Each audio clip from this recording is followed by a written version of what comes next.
Hey girlfriends, welcome or welcome back to my channel. If you're new here, I'm Simone. As you can tell from the title, today we're going to be talking about 5 things to work on before pursuing a modeling career or as you're in your beginning stages of pursuing your modeling career. Number 1, we have confidence in front of the camera. Being confident in front of the camera as a model is literally imperative. You definitely want to practice your poses, your facial expressions, just your general comfortability, your flexibility, your movement. As a model, you get in front of the camera, you want to be able to move freely. You don't want to be tense. You want your body to be very loose, relaxed, comfortable. You want to have a lot of fluidity in your body and be able to just flow and just go from pose to pose effortlessly. At times you're going to be taking posing direction and you want to be able to get into poses easily.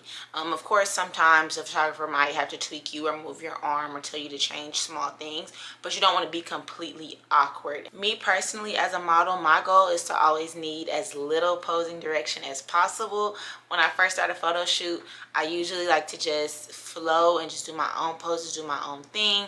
And of course, if the photographer wants something specific or has a specific pose in mind, of course they can tell me. If they have some minor critiques, of course with them being on the other side of the camera, they can see how things are being translated through the camera. I can't see myself, I can't see how it's translating through the lens, so of course they are going to give me some direction. But I never want to be that model that was just in front of the camera, just standing there like Summer Walker at that one red carpet looking weird, and he had to tell me every single pose and looking around asking my friends, what should I do next, give me pose ideas.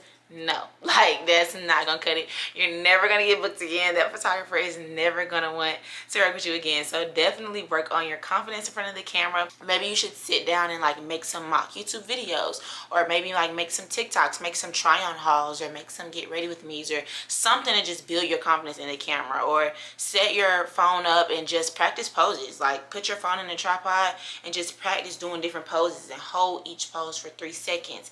And then when you go back and look at it, you can look at the poses and see which ones were cute, which ones were not so cute, which ones were flattering, which ones were not, how you can kind of change them, how to make them better. And then also practicing in the mirror. I have to practice facial expressions in the mirror a lot, because I feel like that's kind of one of my weaknesses, just not knowing what to do with my face or feeling awkward about doing these weird facial expressions in front of a photographer. It just feels very weird. But yeah, definitely practice in the mirror and practice in front of your phone. Take pictures, have content days with your friends, have your friends take your pictures. Number 2, we have working on your social skills. As a model, it is actually very important to be a social person and to be good with people. When you're on set, you're going to be around a lot of people.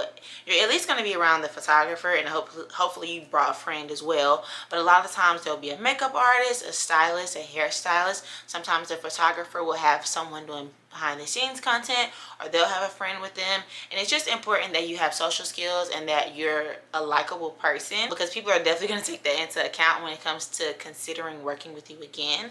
The same thing goes for clients. So if you're doing a photo shoot for a clothing brand, you want to show up as your best self. You don't want to be awkward. I mean, of course there's going to be a little bit of awkwardness initially. Every time I meet someone for the first time, especially a photographer or a brand owner that I've literally never met, we've only talked through Instagram, literally just about working together, it's always a little awkward in the beginning. But eventually you loosen up and they start to see your personality and they see that you have good social skills. Also, if a modeling agency is interested in you, they will want to do a meeting with you, whether it's in person or virtual, to get a sense of your personality and your professionalism and see how you are with people. When a modeling agency gets you booked with one of their clients, they want to make sure that they are giving the client a model who has a good personality, who's professional, who isn't awkward, who doesn't say the wrong things. I think we've all been around those people that don't know what to say in a professional setting, or they treat a professional setting just like they treat a cookout with their family and their friends. Don't be that person. You don't have to be the most woke person ever, but you do need to be politically correct. Everything I would work on before becoming a model is having a healthy lifestyle. This is definitely one of my weaknesses when it comes to modeling. I am not good with maintaining a workout regimen. I'm not good with eating healthy. I am a country Mississippi girl. I love to eat fried foods, fried chicken, fried pork chops, smothered foods, like soul food, greasy foods. I put bacon in everything, like just real soulful. It's not easy for me to eat healthy. And then I also just don't like working out that much. So this is definitely my weakness, but I will tell you, I can see the difference in models that maintain a healthy lifestyle and models that don't. The girlies that be in the gym and they be eating healthy, they look good in every angle. It shows, like their body has definition. Like, yes, I'm a slim girl, but the girls who be in the gym and who be eating healthy, their body is just a different level of crazy. Like the definition, the abs, the muscle, also just the body stamina. Like I feel like girls who have a healthy lifestyle, they could probably shoot for longer. They could probably do like cooler shoots, more rigorous things. They can also probably do better poses, more dynamic and weird and interesting poses that if I got into, I would probably catch a cramp, or I'm just not as flexible. So it's definitely important to keep a healthy lifestyle. And also bloating is real. There have been a few times I have eaten something that I should not have eaten before a photo shoot or before a runway show, and I had to use so much of my like energy to suck my stomach in, to hold my stomach in, like holding my stomach as tight as I can throughout the photo shoot or throughout the runway walk. And it's like I'm damn near not even breathing, or I'm just, you know, inside uncomfortable because I'm sucking my stomach in, and I'm just having to be so like insecure and so aware of my stomach because I ate something crazy. So even if you can't maintain a healthy lifestyle like throughout the year, at least try to eat healthy or work out or both before a big event. So like if you're about to do Miami Swim Week, or if you're about to do your first fashion show, or just something like that, at least for that week. Like if you got a runway show on Sunday, at least the Sunday before, start to eat clean, eat healthy, try to work out three times that week, or maybe try to go on a daily walk that week. Like at least try to get it together for that week. And there's nothing worse than being at a photo shoot and being sluggish and being tired and having the itis, and the photographer is not tired of shooting. He wants you to keep doing poses. He got more, or the brand has more outfits for you to get into, and you're sluggish and just not giving it 100% because you ate pork chops and rice and gravy and green beans before you came. It's horrible. So maintaining a healthy lifestyle is very important, and trust me, if you don't think you need to do it now, I promise you, when you start to get higher up in your modeling career and you get around these girls that really take modeling serious and that live in these big cities, LA, Miami, New York, them girls don't play. The fourth thing I would recommend you working on before becoming a model is developing thick skin. I'm sure you've heard it 1,000 times, but as a model, you will get rejected so many times. You will be told no more than you will be told yes. And when I used to watch modeling videos before I really started taking it serious, I didn't really, it's not that I didn't believe them when they said that, but I didn't really understand when they said that. I'm just, basically now I have actually experienced it, and I really know what they mean now. Like, I get told no, or I get ignored way more times than I get told yes. And that's just the reality of what it is. It's a very saturated field. It's full with beautiful women, slim women. I mean, women that are just as beautiful as you. And I mean, you're just gonna get told no a lot. Like, there's a lot of people trying to do the same thing that you're trying to do. Sometimes clients are just looking for a specific type of girl. It's not that anything is wrong with you, but they're just looking for something specific, or they just already had someone else in mind, or whatever the case may be. Or maybe they go a different route when it comes to choosing models. Like maybe you're emailing or DMing them, but they don't really book freelance models. They get their models through a certain agency that they have a long-time relationship with. So it's just a lot of different reasons as to why you get told no, but you will get told no. So develop thick skin. It's crazy out here in the modeling industry. Like some of these clients, some of these agencies and stuff, they have ridiculous, unrealistic expectations. For example, y'all have seen me, y'all know what I look like.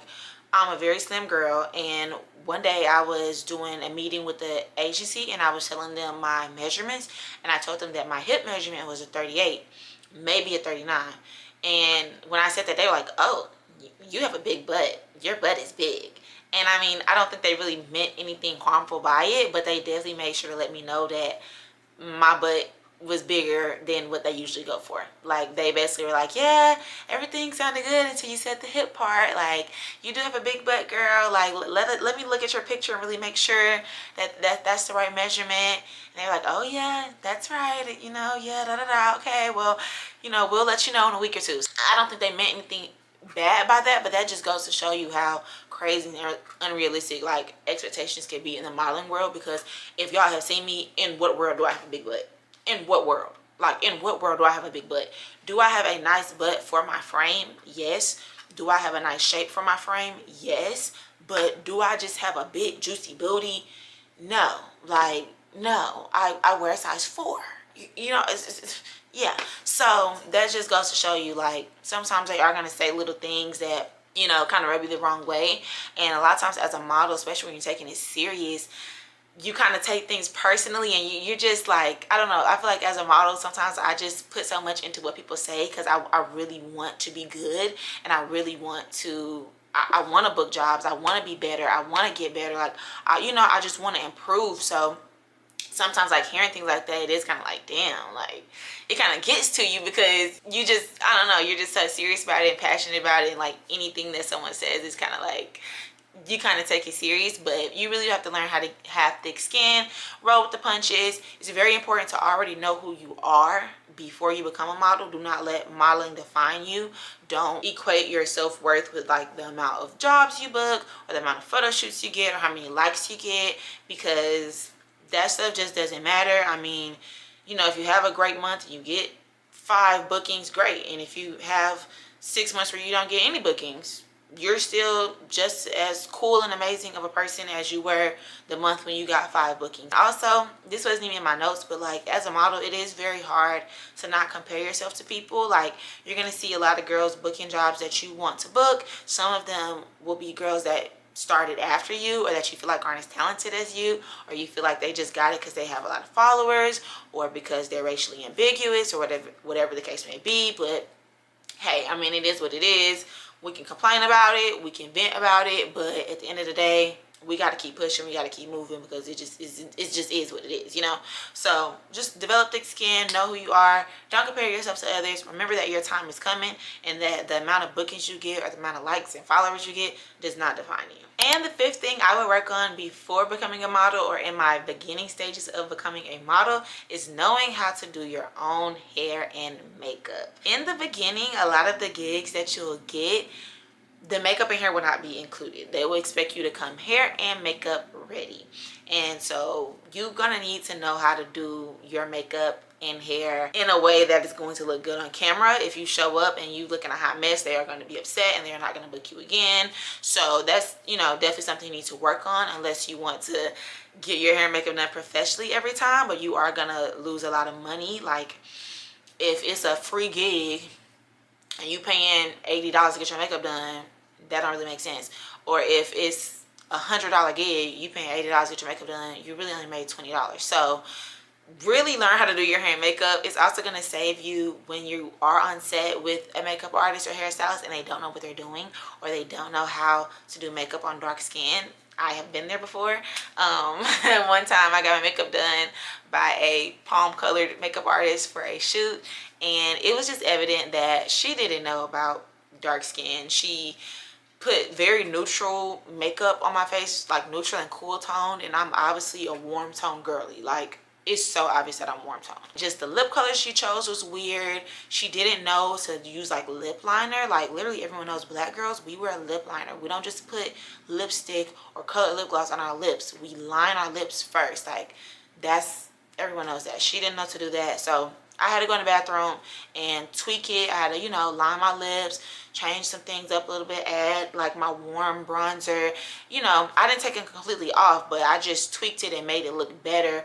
And, you know, at the end of the day, you want to be comfortable. So even if you have to sneak and make some changes without the client knowing or the photographer knowing or whoever, do what you gotta do so that you're comfortable. And those are the 5 things that I would work on before becoming a model, or in the beginning stages of my modeling career. I really hope you guys enjoyed this video. If you did, make sure to give this video a thumbs up and comment down below some more questions that you have, modeling related or whatever related, and I will see you guys in the next video. Bye.